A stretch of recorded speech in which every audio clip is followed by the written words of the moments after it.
Good morning, gamers. Hello. Patch 6.0 is over, and with that, the start of the new ultimate progression has begun, and so is the off-season for speeds until 6.2. And odd patches like the current patch 6.1 are a great time to work on things that we usually don't have time to work on during the even patch. And furthermore, if you're trying to get into speeding, odd patches are arguably the best time to start building a foundation and gaining exposure. So in this video, I'd like to talk about a very common question that I get asked. How do you make a speed static?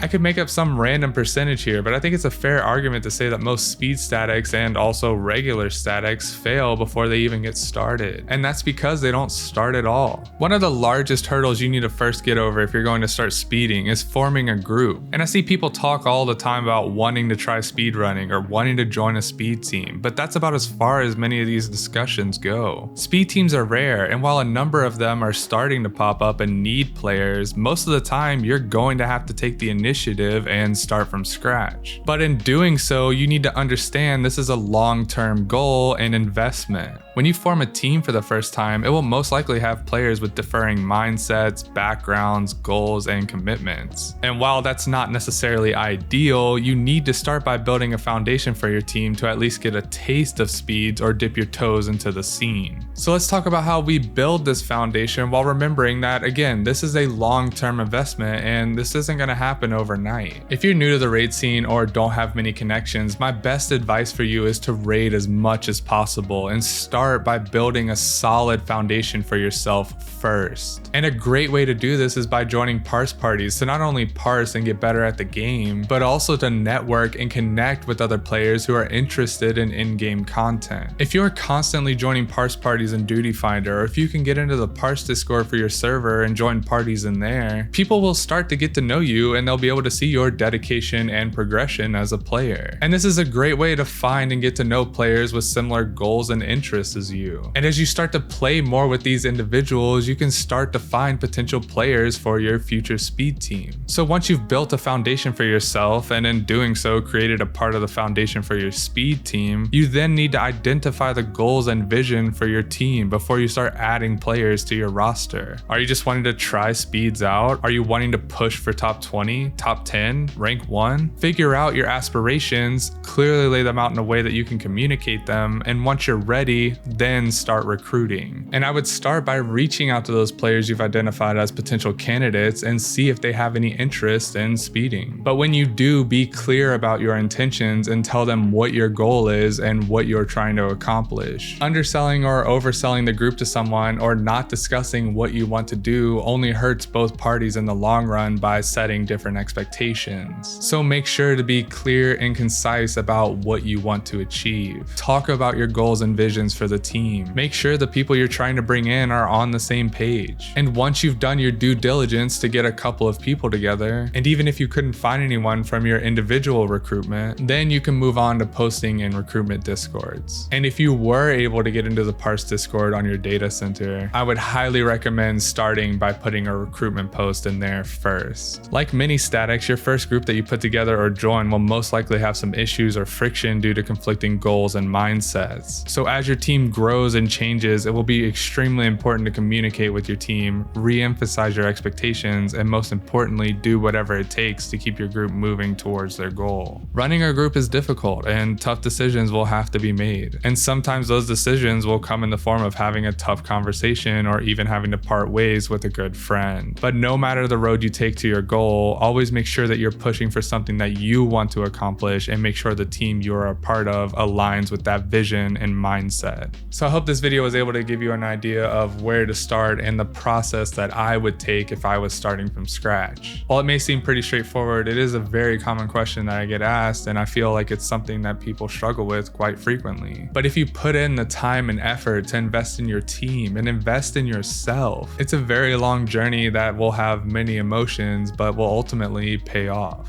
As always, if you have any questions or would like clarification on anything, feel free to leave a comment below. You can drop by one of my Twitch streams or join my Discord server, and I'd love to chat and hang out. Thank you so much for taking time out of your day to watch my video, and have a great day. Goodbye.